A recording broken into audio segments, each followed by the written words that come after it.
Well, this one here is hard enough to do if you have the equations, but this one here you got to create the equations first and then solve for them. So I'll just write it out. 3 apples and 4 bananas weigh 50 ounces. So 3A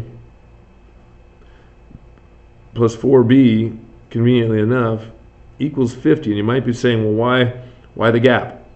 Well, there's a C in here that we'll use as a P because we're representing peaches. So let's go back. 1 banana and 3 peaches equals 35. Okay, and then 2 apples, 2 bananas, 3 peaches. 2 apples, 2 bananas, 3 peaches weigh 55 ounces. So the question that, you can say plus 0p plus, 0a, however you want to kind of do that. It doesn't really, you don't need them there. It makes things line up, I guess, a little cleaner. One thing you might want to consider is, since this is already missing a p, if we can get one more equation with an a and a b, then we're in business. In fact, I tell my kids to number these. This is equation 1, 2, and 3. Equation 1 could really fall into the category of an equation 4 because it already has only 2. I could also use this one as an equation 4. The nice thing about eliminating this p from this one is that this p goes away so nicely. So what I think we'll do, and that's a 3, a 35. What I think we'll do is we're going to take equation 2 here, multiply it by -1, because the p and the 3p and the 3p will go away rather nicely here. Distribute that -1. Nothing really happens here, but this is a -1b minus 3p is equal to -35. Keep track of your negatives. You got negatives across the board. Make sure that they're all changed. And then we're adding them together. You got a 2a.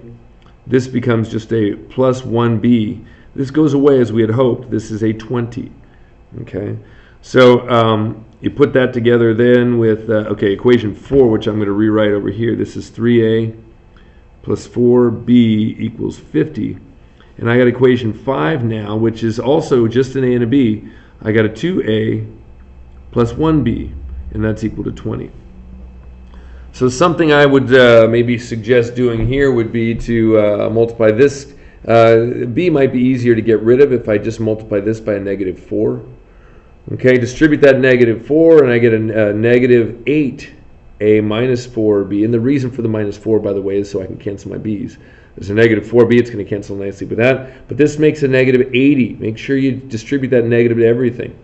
And for the sake of instruction, I'm going to put this down here right below, 3a plus 4b, and that's kind of the hookup we wanted there, equals 50.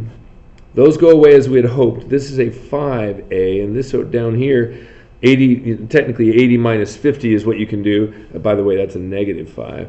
That's going to give you a -30. You divide both sides by that -5, and you get a equals +6. Okay. Now you got a is equal to 6.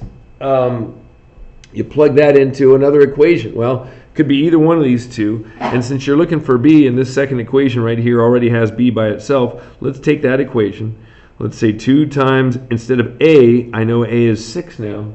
So I'm going to plug the 6 into that a plus the 1b, or just b, equals 20.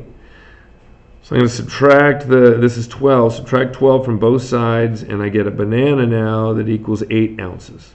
Okay, the apple weighs 6 ounces. Now I'm looking for a peach.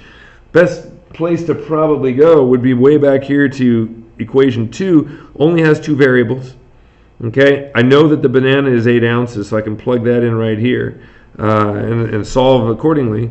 I'll do it up here where I have space. 1b, which is equal to 8, equals plus 3 times p is equal to 35. So that means I'll subtract the 8. And now I got a 3p is equal to whatever 35 minus 8 is. That's 27. So divide by 3, I get p then is equal to 9. So an apple weighs 6 ounces, a banana weighs 8 ounces, and then these are big peaches because they weigh more than a banana. They're 9 ounces. But oh so tasty.